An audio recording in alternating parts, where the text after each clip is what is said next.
Title of today's session is Building a Better Business, Opportunities and Options in the New Reality. We are joined by Scot McRoberts of the Virginia Council of CEOs and Susie Fife of Red Orange Studio.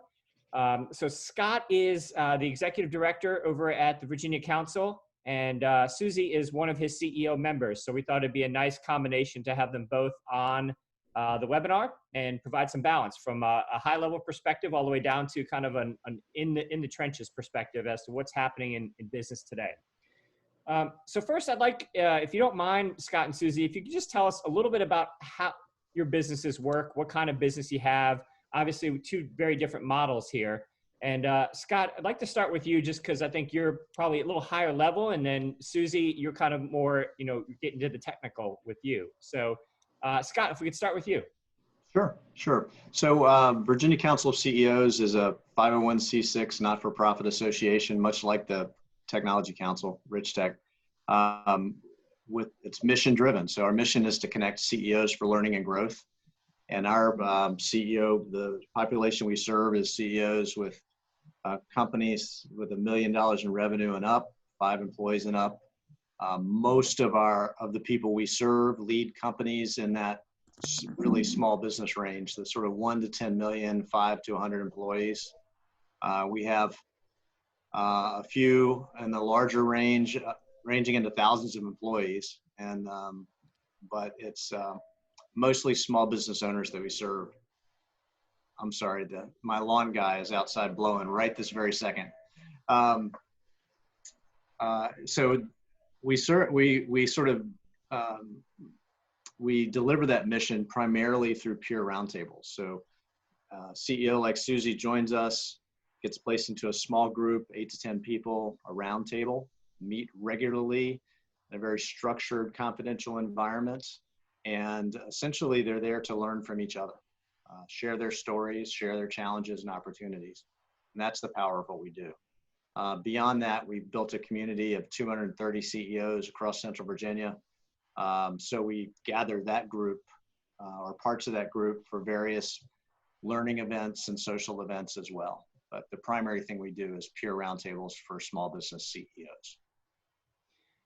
Great, thanks, Scot. And one of the reasons I was excited to have Scot on and wanted to kind of pin him down for one of these webinars was that I think, particularly for our small business community, there's probably several of you out there where, becoming a member of Scot's organization might provide a lot of value. So if you're not familiar or aware of what Scot does and his organization, please check him out. And with that said, I want to bring on Susie Fife, who is one of his CEO members. Susie, can you tell us a little bit about your business and what y'all are doing? Yeah, sure. So I own Red Orange Studio. We're a creative agency down in Chaco Bottom. Actually just celebrated a 15-year birthday or anniversary on Friday. So been around 15 years. Started out as graphic design and web design. We are now a full-fledged creative agency. So we work on everything from video to web, print, a lot of brand work. We serve as brand partners to a lot of internal marketing directors.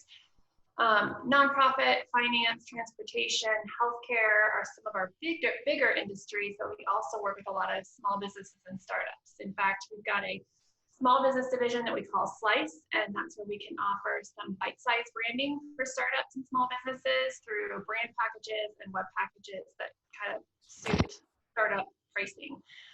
So we love working with a lot of the small businesses and startups in Richmond, but also some larger organizations across the state.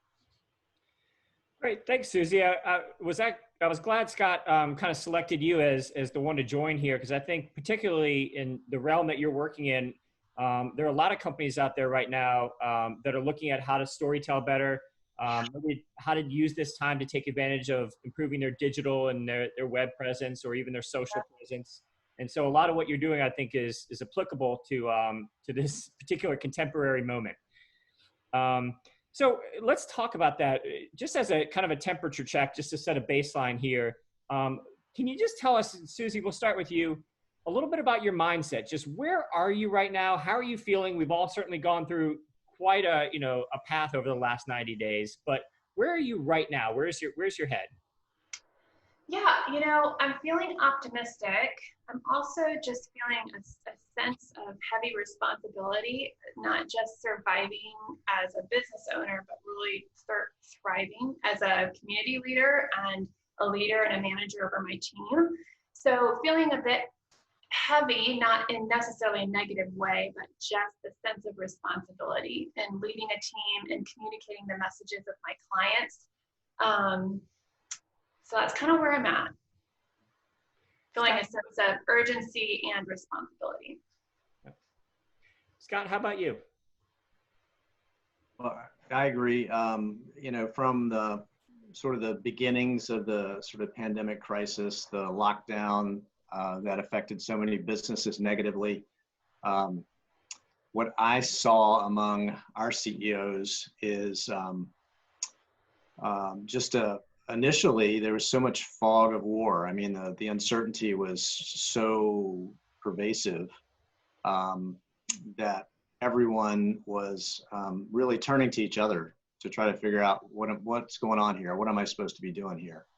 But what I've seen over the past couple of months from small business leaders, some of whom are on this call, is they responded really decisively and aggressively. And, sometimes they were wrong and they changed, but the most successful ones were the ones that were pivoting week to week and responding to the situation as they understood it that week and going after it. I know of at least one business I've seen that just decided to hunker down and be quiet and try to cover their head and survive. And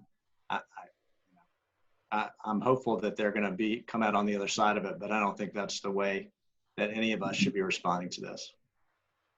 Yeah, just to piggyback on that, I've heard that from some of our other speakers as well. At the beginning, there seems to be this decision between, do you hunker down and go into your reserves and go into contraction mode and just survival mode, so to speak, or do you try to pivot and go on the offense and try to come up with some new things? And I thought it was interesting how you mentioned pivoting almost week to week. I know we certainly felt that way too. It felt like conditions were changing and you had new information. You constantly had to tweak week to week. So yeah, it's interesting. It'll be an interesting case study to see how it all shakes out. Who contracted and who stayed quiet and who went on the offense. There's going to be a ton of business books written on this. Oh yeah. Yeah. Yeah, I want to come back to that, Scott, because I know you read a lot, and Susie, you might too. So if you all have recommendations at the end, I'd love to get back to that. But Susie, how about you in terms of your clients? So you are a service business in many ways. What are you seeing from your clients over the past 90 days? How have things changed? When it first hit, did you have people calling you immediately asking for, what do I do advice, or did people come in with plans or uncertainty? What did you see from your clients? Yeah, I wish they were calling and saying, hey, can you help me solve this problem? I'm ready to pay you for it. But I totally get it and I understand it. I think what I saw most was really a need more so for clarity in their messaging and help with messaging. So while our core service is the creative aspect, so art directing, designing, illustrating and writing, really we do work on messaging, that became kind of the forefront of the needs of our clients. So talking through the problem solving of their messaging, where it was now, how does it work within their current media, social media, website, etc. Really, that is what we were seeing the most of. And then we did have clients that, kind of took, so there's sort of these two different stances as far as the marketing world. Most of our clients understand the importance of marketing, especially in the midst of a crisis, but they either resorted to using their internal resources and took a pause on using agency like ours to help them with that, or they may have let go of their internal marketing person and then they came to us and needed some more of our help to kind of do a fractional marketing and design and help. But that's kind of what I was seeing as a change and a shift with our clients. It's just more a need for the messaging, more than anything, help and guidance and advice on that. Mm-hmm. Yeah, that makes sense. I think probably every company struggled with that over the last 90 days in terms of messaging, and how that messaging needs to evolve over over that 90 days. Yeah, Let's keep from going. day to day, and even with their own team. So now, you talk about from a business perspective, business ownership perspective, we know the essentials of core values, especially in a crisis, and then we're shifting from day to day and week to week. How do we translate that to our team, who doesn't understand those constant shifts? Yeah, may I ask you a little bit more about that, Susie? Because you have a sizable team for a small business. I mean, you're growing, and you have people that you're trying to manage. Can you give me some specifics, some kind of anecdotes? How are people feeling? How have you handled it? I mean, I think sometimes as managers, people think we're invincible, but we, are struggling here too. So walk through the whole 360 with what you guys have rolling at Red Orange. Well, right away, my business partner started doing weekly updates, written updates of where we were at with our PPP loan. We sent out an email every Friday letting them know, hey, just some of the positives that went on that week, but kind of giving them the pulse of where we're at, where our clients are at, what we're hearing in our business development conversations, listing out resources, even for them personally. Like if we found resources for workers' comp, not that we had to let anybody or excuse me, I don't think I used the right term there, but we didn't have to let anybody off or lay anyone off, but just giving them the resources personally and also keeping them up to date on our weekly updates. We also were really intentional about doing virtual team building. We were already doing team building once a month, but we really tried to come up with some creative ways to do that even virtually, whether a team scavenger hunt. We had a comedian come in and give us a little virtual comedic set for 20 minutes on a staff meeting the other day.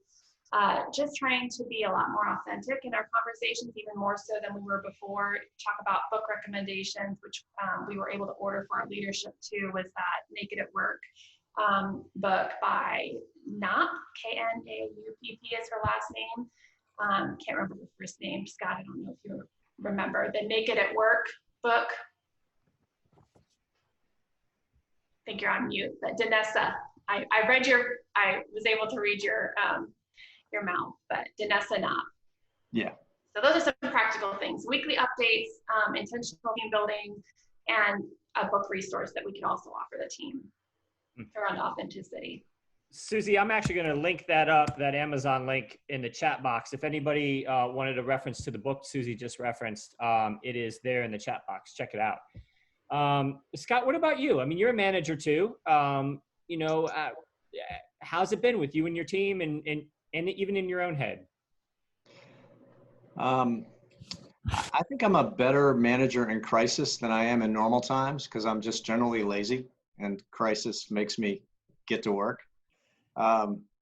So I'm trying not to experience the letdown. But we originally had staff huddles on Zoom daily. Now it's down to once or twice a week, just to keep everybody connected. We've had staff happy hours on Zoom. I sent everyone a week or so ago, I sent everybody a $100 gift card to River City Roll, which is one of our members is Rob Long, who runs River City Roll. And they're trying to stay afloat by selling takeout food, pizza kits, and some groceries too. So small things like that. The other thing I've done is, I said to, you're working from home, and if you need a new chair, if you need a monitor, you need anything to make that more comfortable, just tell me and it's on its way.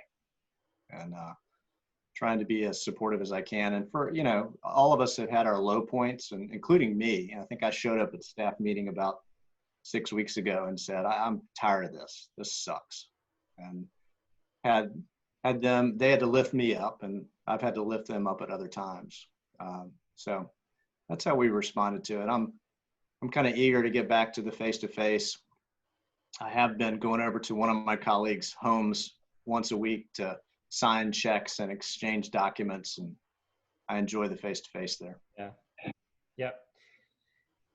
Yeah, a couple good points there, Scott. I think that the equipment thing is a really interesting tactic that it's probably crossed a lot of our minds. But yeah, as we're all starting to work so long, even for those of us who had hybrid scenarios, working every day, 5 days a week from home, and even on the weekends, you start to realize, maybe I do need a few extra monitors, or maybe I do need a microphone, or, whatever it is to make this process a little bit easier and make it better. So I thought that was a poignant tactic. Let's talk about business models a little bit. Obviously, both of you all, have businesses, and there's a bottom line, and you need to keep going forward. And there's a staff there's payroll to meet, and you want to keep growing and stay on the offense, like we talked about, Scott. How has your business model changed at all? Have there been any pivots for you all specifically? And I know you have very different businesses, but can you kind of enlighten us about anything interesting or unusual, or a shot in the dark that you took and maybe it failed in terms of pivoting your actual business offering? And Scott, maybe come back to you to start this one. Sure. So we had done some strategic planning last fall that added sort of a pillar called around innovation to our plan. And all that did was allow us some budget and some permission to go out and try some stuff. And one bucket of that stuff was trying virtual meetings. And, we did a couple of virtual roundtables. We did a learning event virtually, and we were like, yeah, that worked okay. Maybe we'll do that again. And then this hit. And thank God. I mean, I had a document that sort of summarized the experience and the lessons learned from running virtual roundtables. And what was it, March 17th or so, that we all sort of shut down the offices. I was able to send out to my roundtable leaders, hey, your roundtables need to keep meeting. They need you more than ever. And you're going to have to do it on Zoom. If you don't know how to use Zoom, call me and I'll help you. And if you don't have a Zoom account, get one. And if you need the $15 a month, I'll send it to you. And here's the script for a abbreviated roundtable meeting, 2 hours instead of 4 hours, because no one can do 4 hours on Zoom. And so we were able to turn those roundtables from 4-hour in-person meetings to, virtual shorter meetings really quickly. And we were just lucky, I think.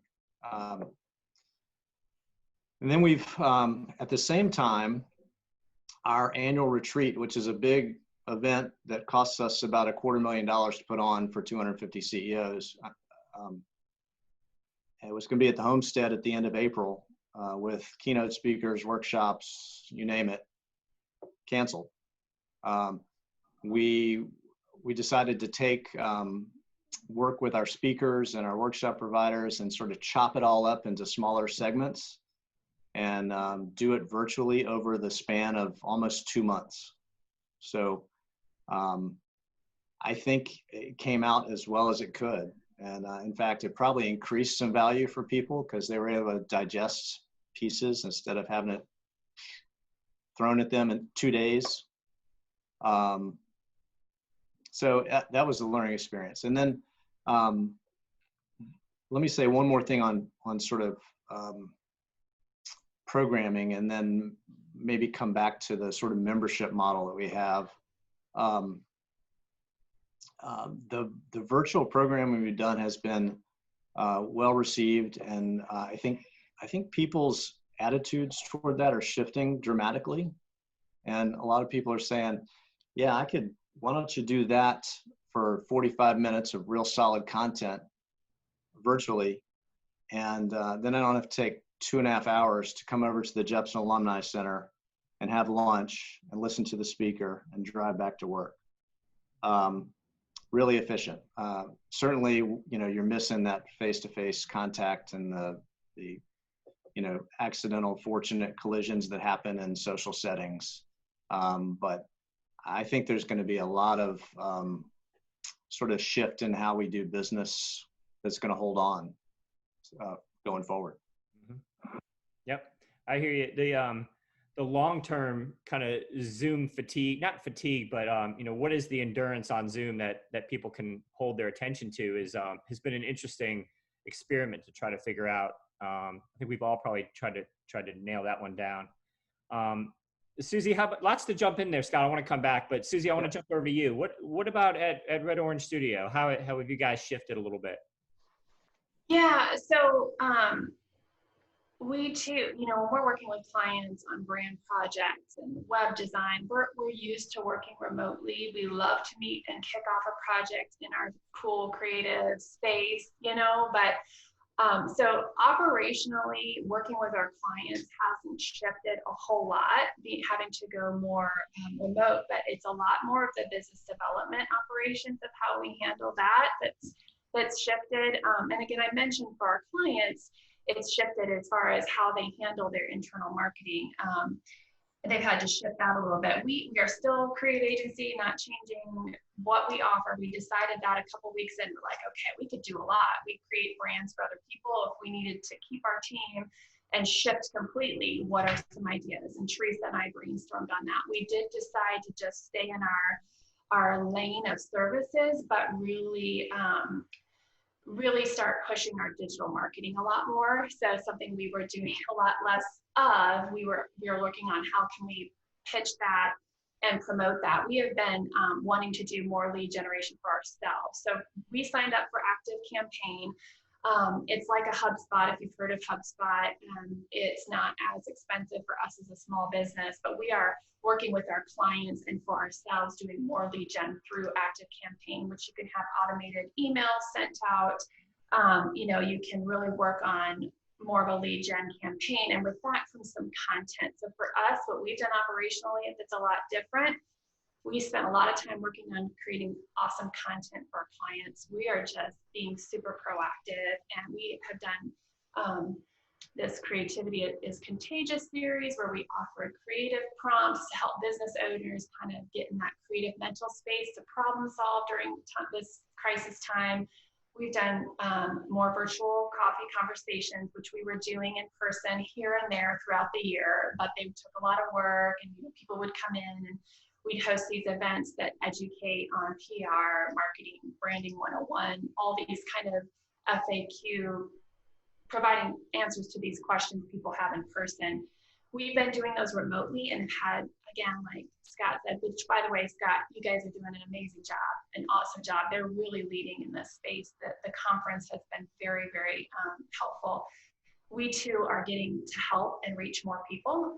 So we had a nonprofit coffee conversations a couple weeks ago for just marketing specific to nonprofits. We had over 50 people a part of that coffee conversation, that webinar.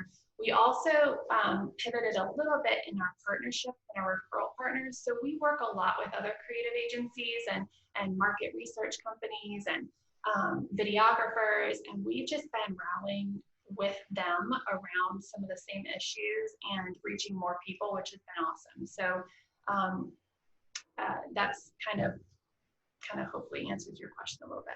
Yeah, actually, at the beginning of your answer there, you touched on a word or a phrase that I want to come back to, and that's business development, because this situation has kind of created an entirely new environment for business development. You know, you're not out and about making those chance encounters, Scott, that you mentioned. You know, networking is a little bit tougher, or a lot tougher, and it almost seems a little bit harder to sell to somebody when everybody's kind of saving a buck wherever they can these days. So how do you pitch somebody on new business when everybody is kind of, you know, looking at that spend closer than ever? You know, how have you approached it, Susie? I think for us, we're trying to just be more clear on the value that we add and adding additional value. So while I'm not giving a bunch of stuff away for free, I'm definitely adding more to what I would typically provide. So, you know, we are having more one-on-one conversations from kind of CEO to CEO. We've offered free consultation. Again, these webinars and these kind of conversations digitally that we're having, and also just being much more proactive from a business leader perspective. I'm on LinkedIn more, Teresa's on LinkedIn more. We are just pushing our social media a lot more, and the content that we provide, making sure it's valuable. for me, it's much more about brand awareness right now. I am not converting a bunch of sales, and that's okay, but I'm planting a lot of seeds and getting to know a lot more people. And for us right now, that's our primary goal, is keeping our current clients happy, keeping our communication level very high with them, and then just amping up our brand awareness, making sure people know who we are. Referral partners know who we are, so that when they're up and running again and they have a project and they want to bring in a design partner, they're thinking of us. So no hard sales right now. It's planting seeds. Yep. I hear you. Scott, how about you? I mean, like we said, for the last 20 minutes here, everyone has a business to run and we're all trying to keep the needle moving forward. How are you recruiting new CEOs, or are you taking a different approach and just maintaining? What's your mentality right now? We annually do a member referral campaign that asks our members to connect us with CEOs who ought to be a part of us. And that was largely a face-to-face sort of activity we wanted to drive. And it also required us to ask our members to, focus on helping us. And once the crisis hit, we said, that's off the table, hit pause. And we had to figure out some other way to do that, because we really, our CEOs were, responding to the crisis and trying to, manage their own businesses and keep them afloat in some cases. But all of a sudden, everything we did was virtual, and all of a sudden, everything we did cost way less money. I was not buying cocktails or lunch for anybody. And so we realized, hey, we're running 23 programs over the next 2 months for this virtual retreat.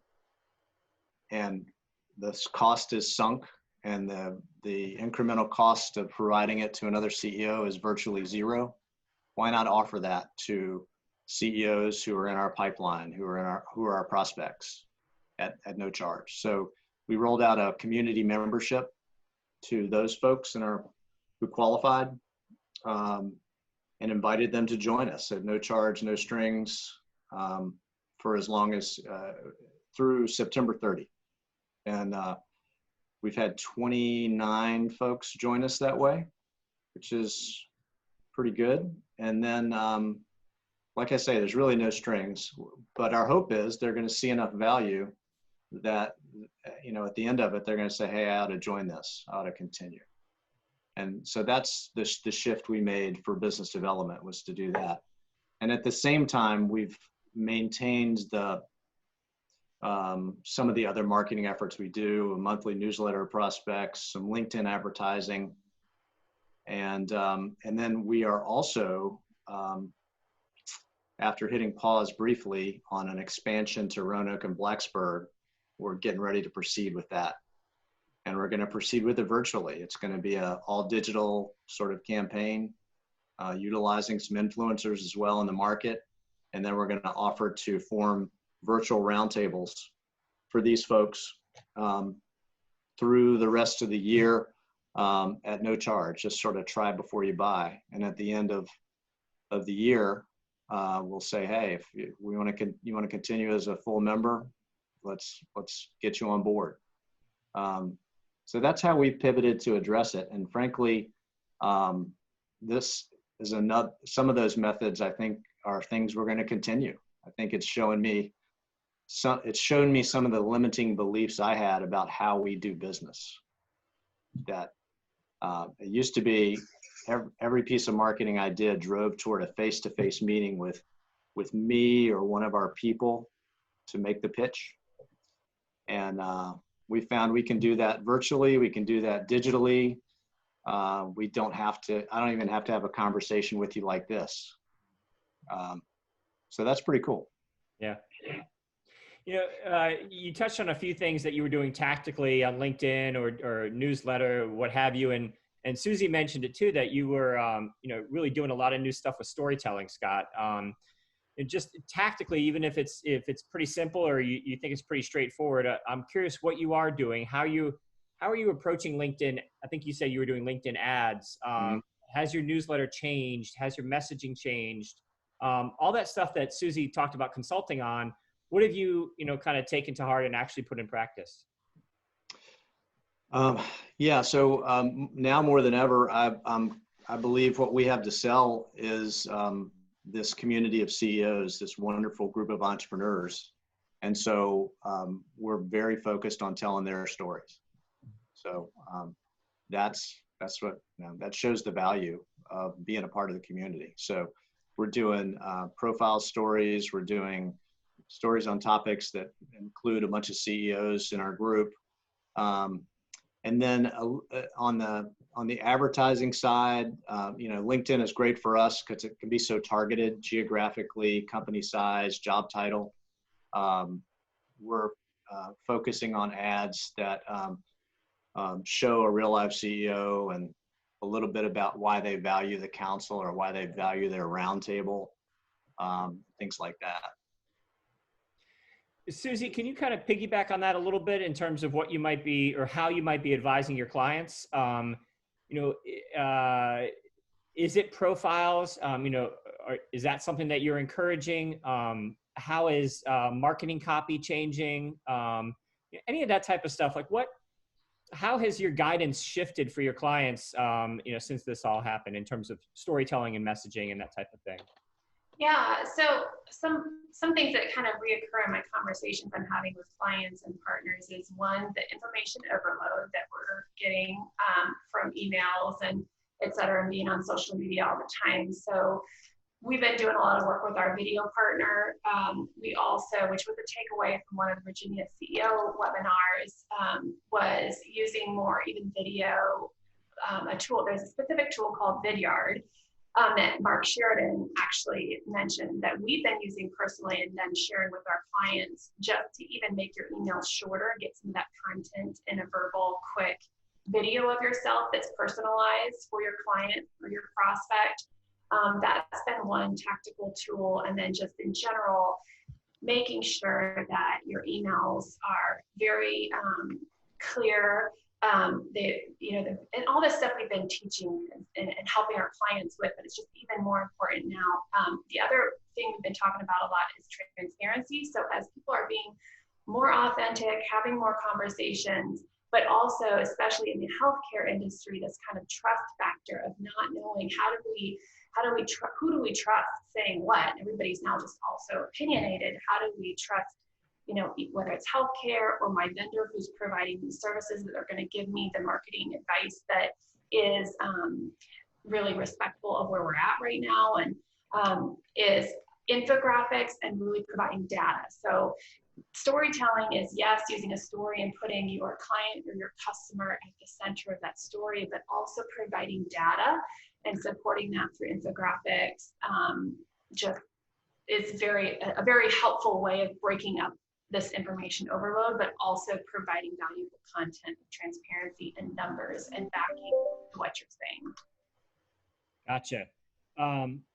So, as things are changing and, as we're looking to the future now and how do we come out of this and still stay on the offense and take what we've learned, apply it and make sure that, our businesses come out of this better than ever. How do you all individually stay abreast of your topic, your subject matter expertise? How do you stay educated and keep yourself learning? Are there books? Is there a podcast? What do you do on your own to make sure that, you kind of keep learning through all this? Susie, is there anything in your mind that kind of keeps you sharp while this is all happening? Yeah, I definitely recommend that book as far as Naked at Work by Dinesh and Knapp. And that is specifically for managing a team, especially in the midst of kind of where we're at, how to create. That's been helpful for me, and that similar reading I'm doing around how do I open up as a leader and be authentic, but still have the boundaries in place to this is where we're going and lead this ship. That's been helpful. We also just as a team, we all have goals and professional development goals. So we are leveraging lynda.com to learn while we have some downtime specifically regarding digital marketing. And we have been sharing the resources. So as a team member is learning a specific specific tool or area of what we do, we should have an education moment on our Monday morning staff meetings where we just take 10 minutes to share that information with the rest of the team. Cool. Scott, how about you? Yeah, so we're a small staff. There's only 4 of us, but I lead by example, and we're always learning from as many sources as we can. We're all active in professional associations that serve our audience. So very active in BSAE, Society of Association Executives. I'm enrolled in the Lead Virginia class that was supposed to launch recently and is now supposed to launch in August, and hopefully that'll come together. And then I follow a lot of thought leaders. I'm fortunate because I'm always looking and researching speakers and content providers for Virginia Council of CEOs, so I'm always scanning that content. And I did want to bring us back to sort of the business development topic with a resource, and that's Double Double by Cameron Harold. Cameron's a business coach, former COO of 1-800-GOT-JUNK, sort of led the growth of that company from tiny to big. And he is, I like him because he's kind of a jerk. He's brash and demanding. And I think if you just read chapter 11 of that book, it's How to Grow When It's Slow. He has some counterintuitive ideas about things you can do that can attack the problem and not just sit back and let stuff happen to you. And if you email me, I have a PDF of it. I'll send it to you. I don't think Cameron will be mad at me for that. You'll want to buy the book after you read it. So yeah, I'm just, I'm obsessive about scanning and finding the best resources. I also, and this is I think it's a great tip for anybody. I follow and watch competitors and see what kind of content and programs they're providing to their members and CEOs. And that's been a great resource for me of that kind of stuff, the thinking I need to be paying attention to. Yeah. I've said that often, that I don't think I've had an original idea in 41 years. I just look at what everyone in my space is doing and cherry pick the best things. Absolutely. Well, if anybody in the audience, we have several folks here with us watching. If you guys have any Q&A, please let us know. Put it down there in the chat box underneath, and we'll get it over here to Scott and Susie, or actually just call on you to ask a question. But while folks are thinking about questions, I kind of wanted to end on the positive with you all, if we could. And we're getting to a point now where we're kind of semi-opening back up again, and there's some cautious optimism around the bend, and hopefully that trajectory continues. But have there been any other positive anecdotes or positive takeaways, things that have kind of been maybe revelations for you throughout the last 90 days, and that you have now reflected on, and you realize that there's some good that's come from this, just if nothing else, in your mentality or your psychology or your approach to life, business, or relationships in one way or another. And Scott, we left off with you, maybe come back to you, and then finish with Susie. Okay. So many positives. Like I say, I think I'm better in crisis. I've had a number of opportunities like this to talk to groups of people online, and in regular times or previous times, I don't really seek those things out because I don't really like speaking in public, and it's kind of a pain, but this is no big deal. I'm happy to do it. I guess the other thing I see is a crisis or hard times just create so much innovation and so much new growth. I told someone the other day, I'm seeing lots of green shoots. There's just, I think we're going to come out of this tremendously strong, and certainly there's going to be people and businesses that are damaged and harmed by this, but that's the ups and downs of the economy, and that's life. So I think the folks who are aggressive and who are constant learners are going to be more successful than those who aren't. And the cool thing is most small business owners are in it for the right reason, and they care about people. Our survey that we've done quarterly, economic outlook survey, which we've been doing monthly recently. More than 2/3 said they didn't think they'd get through this. They'd get through this without any layoffs. So most of our folks are trying to do it without layoffs, you know, and I think that's a real positive thing. Yep, sure. Susie, how about you? Yeah, that was great encouragement, Scott. And I feel the same way that innovation is also just going to come from new collaborations that we may not have thought of having before. I mean, for me, RVATECH has been a group I've been wanting to get to know more forever. And I've had these other agencies that I've been wanting to get to know the CEO and understand kind of how do they problem solve. Well, I've had a lot of these conversations, and I feel like we're in, and I'm sure you guys can all relate, an incubator where it's like the things that we had on our list to do that were really probably very important just became all that much more important. So I feel like as businesses, we're even more mission oriented outside of just being a nonprofit. Just the impact part of what we can do as business leaders is amplified right now. So I feel like the motivation, this wave of motivation, we just got to ride it out a little bit and gain the inspiration that's all around us. I'm very excited to see where Red Orange goes and the new partnerships and just the impact that we can make as a business owner and as a business, but also community leaders that can really make a difference in our community. Cool. Well, thanks, Susie. That's a poignant way to kind of to top us off here. I don't see any Q&A in the chat box as of now. If you do, please put it in there quick as we're going to wrap up here in a second.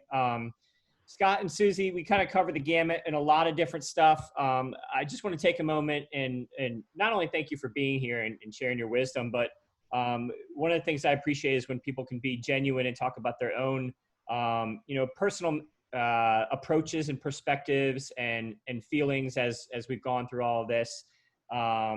And you both have very different business models, but it's been nice to hear the give and take as to how you all are both we're all approaching business in very unique and innovative ways and kind of all trying to figure out how to get through this. And it's cool to hear two different stories at once as we progress through the last 45 minutes or so here. Hey, Nick, I've got a question for the audience. Please. My nephew, who's a bright young guy, who's a IT project manager and software developer, just got laid off, and he's looking for opportunities. So if you have such opportunities, contact me and I'll connect you with my nephew Darren. Hey Scott, if you're quick enough, you can put the LinkedIn. If he has LinkedIn, throw his profile down there in the chat. And for the rest of you who are joining, if you have other thoughts on Small Business Monday topics that you'd like to hear. If you're in this audience yourself and you think you might be a good guest for us to have, please reach out to me. My email is real simple. I'll put it in the chat box below. It's nick@rvatech.com. I think like Scott and Susie mentioned, there's a lot of things that are going to come out of this that extend beyond just our quarantine experiences here. And so we're going to probably continue these webinars here at RVATech for the foreseeable future, maybe into 2021 and beyond. And because like Scott mentioned, this just may be one of the cool new things that comes out of all this. So if you are somebody or know somebody who would be a great guest, please reach out and let me know. We're always looking for small business topics. We're looking for tech topics, and we're looking for personal interest stories as well. Whatever might be of use to the tech audience. So thanks, Susie. I see you put your email down there as well. Thanks, Scott, for putting your friend there that needs some help on the job front.